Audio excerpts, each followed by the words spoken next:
Hi guys, ఎలా ఉన్నారు? బాగున్నారా? నేనైతే చాలా బాగున్నా. ఎప్పటి నుంచి అనుకుంటున్నాను పూరి వెళ్దాం అనేసి. ఫైనల్గా అయితే పూరి వచ్చేసాం ఫ్యామిలీ తోటి అందరం కలిసి. ఈ పూరి ఎక్కడెక్కడికి వెళ్ళాము, ఏం చేసాము అన్నీ కూడా ఈ వీడియోలో చూపిస్తాను మీకు. అస్సలు స్కిప్ చేయకుండా చూసేయండి. ఒకవేళ ఈ వీడియో నచ్చితే సబ్స్క్రైబ్ చేసుకోవడం అస్సలు మర్చిపోకండి. మేమైతే ట్రైన్ దిగేసాక రూమ్ తీసుకున్నామండి. రూమ్ తీసుకుని ఫ్రెష్ అప్ అయిపోయి ఆల్రెడీ టెంపుల్ దగ్గరికి అయితే వచ్చేసాము. ఎంత జనాలు ఉన్నారో చూసారా మీరు? అసలు పూరిలో ఇంత జనాలు ఇప్పుడే ఉన్నారు. ఇంకా నెక్స్ట్ మంత్ అయితే ఇంకా అస్సలు దారి ఉండదన్నమాట. ఎందుకంటే జగన్నాథ స్వామి రథయాత్ర జరుగుతుంది. నాది కొంచెం లాంగ్వేజ్ ఒడియా వస్తుంది. జగన్నాథ స్వామి దర్శనం అయితే చాలా బాగా జరిగింది. పైన ప్రసాదం అన్నీ కూడా మేము తినేసి వచ్చాము. ఒబడా అంటారు. ఆ ఒబడా తినేసి మేము కిందకి వచ్చేసాము. లోపలికైతే ఫోన్ ఎలో లేదు కాబట్టి, అంటే కొంచెం దగ్గర వరకు వెళ్ళొచ్చు. లోపల వరకు గుడి లోపలికైతే ఎలో చేయరు. మీరు ఎప్పుడైనా పూరి వెళ్ళారా? పూరి వెళ్తే మీకు ఎలా అనిపించిందో ఒకసారి కామెంట్ సెక్షన్లో కామెంట్ చేసేయండి. పూరి వచ్చాక ఇంకా ఇంటికి ఏం తీసుకోకుండా ఉంటామా? ఇంకా చూసేస్తున్నాము ఏం తీసుకుని వెళ్ళాలి, ఎవరికి ఏమి పంచాలి అనేసి. అందరికీ బాగానే దొరికాయి. నాకే ఒక్క ఐటెం కూడా దొరకలేదు. అసలు నేను ఒక్క ఐటెం కూడా తీసుకోలేదు. ఇక్కడైతే చాలా రేటే చెప్తున్నారు, అస్సలు తగ్గించట్లేదు. ఆ గుడి పైన కూడా అమ్ముతున్నారు. ఆ వీళ్ళ కన్నా ఒక 50 రూపీస్ 20 రూపీస్ తక్కువలో అమ్ముతున్నారు. కానీ కింద అయితే కింద తగ్గుతుందేమో అనుకుని మేము వచ్చాము. కానీ దానికన్నా డబల్ చెప్తున్నారు. మేము ఇలాగా రాధాకృష్ణుడు స్వామికి ఊరేగింపు జరుగుతుంది. అక్కడ మేము అన్ని చూసుకున్నాం అనమాట. మేము వెళ్ళిన రోజు చాలా హ్యాపీ అనిపించింది. ఎందుకంటే స్వామివారి చందన ఉత్సవం జరిగింది, ఇంకా స్వామికి కూడా ఊరేగింపు జరుగుతుంది. అందుకోసం మేము చాలా హ్యాపీగా ఫీల్ అయ్యాము. ఇది చూడండి, గుడి పైన ఒక దీపం కనపడుతుంది చూసారా? ఇంకా ప్రసాదం అంటే ఇక్కడ ఏదో అనుకుంటారేమో, ఇక్కడైతే ప్రసాదం అన్నీ కూడా కాజాలే ఉంటుంది. ప్రసాదం తీసుకుని వచ్చేసాము.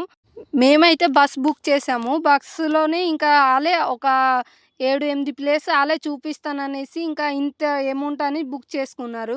కానీ ఇక్కడే మేము పప్పులో కాలేసాము. అది మెయిన్, అదే రాంగు. వాళ్ళు 8 ప్లేస్ అని తిప్పుతానన్నారు. మాకు 6 ప్లేసే చూపించారు. ఇంకా 2 ప్లేస్ చూపించలేదు.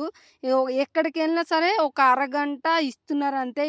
ఈ టెంపుల్ దగ్గర ఒక గంట ఇచ్చారు. ఈ టెంపుల్ పేరు వచ్చేసి కోణార్కో టెంపుల్. ఒక గంట టైం ఇస్తే ఎక్కడ సరిపోతుందండి? ఇదేమో పెద్ద ప్లేసు, తిరిగి నడుచుకుని తిరగొద్దా? గంటలోనే ఇంకా వెళ్ళిపోవాలి. వెళ్ళిపోయి ఇంకా భోజనం అన్నీ కూడా, బస్సు కూడా అక్కడ వెయిట్ చేస్తుంది. గంటలో మీరు రాకపోతే బస్సు వదిలేసి వెళ్ళిపోతుంది అని కూడా చెప్తున్నారు. చూసారా ఎంత జనాలు వస్తున్నారో? దీనికి ఓపిక ఉండాలండి. మెయిన్ తిరగడానికైతే ఓపిక ఉండాలి. గుడి చూడాలంటే ఎంత బాగుంటుందంటే చాలా, అంటే చాలా బాగుంటుంది. ఈ గుడి ఎటు వెళ్ళినా సరే చాలా అందంగా కనపడతాయి. చాలా, అంటే చాలా బాగుంటుంది.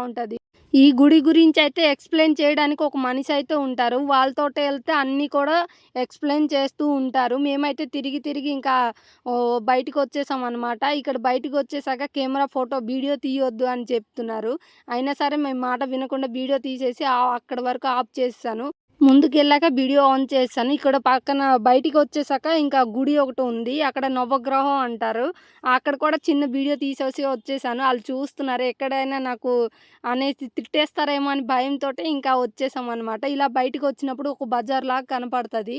ఈ బజార్లో అన్నీ చూద్దామన్నా సరే మనకు టైం లేదు.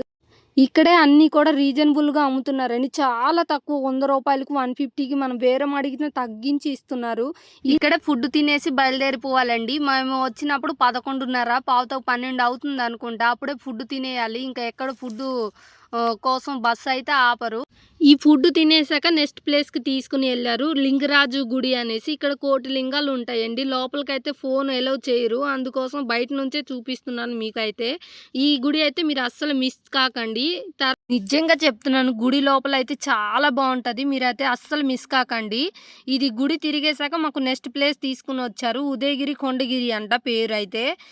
ఈ మెట్లు ఎక్కడానికి చాలా ఇబ్బంది, కానీ వ్యూ పైకి వెళ్ళాక ఈ కష్టం అంతా మర్చిపోతారు. అంత మెట్లు ఎక్కాక కూడా చాలా, అంటే చాలా బాగుంది. ఆ వ్యూ చూడడానికే పైకి వెళ్ళాలి, ఇంకేమీ లేదు. లోపల చిన్న గుడి ఉంది. ఆ గుడి వీడియో అయితే తీయడం మర్చిపోయాను. పైకి వెళ్ళాక వ్యూ మాత్రం చూడండి ఎంత బాగుంది కదా. అవతల సైడ్ ఇది, అవతల సైడ్ది కూడా మీకు తీస్తాను అనమాట. అటుపక్క అయితే వెళ్ళడానికి ఓపిక అయితే అస్సలు లేదు. ఎందుకంటే ఇంత మెట్లు ఎక్కేసి పైకి వెళ్ళడానికి ఇంకా నా వల్ల అయితే అవ్వలేదు. రోజంతా తిరుగుతూనే ఉన్నాం కదా. అందుకోసం ఇంకా అటువైపు కూడా నేను జూమ్ చేసి తీస్తాను. మా తమ్ముడు మా అక్క వెళ్ళారు అటుపక్క, కానీ నేనైతే వెళ్ళలేకపోయాను, కిందే ఉండిపోయాను. ఇటుపక్క వ్యూ అంతా చూసాక ఇంకా కిందకైతే బయలుదేరిపోయాము.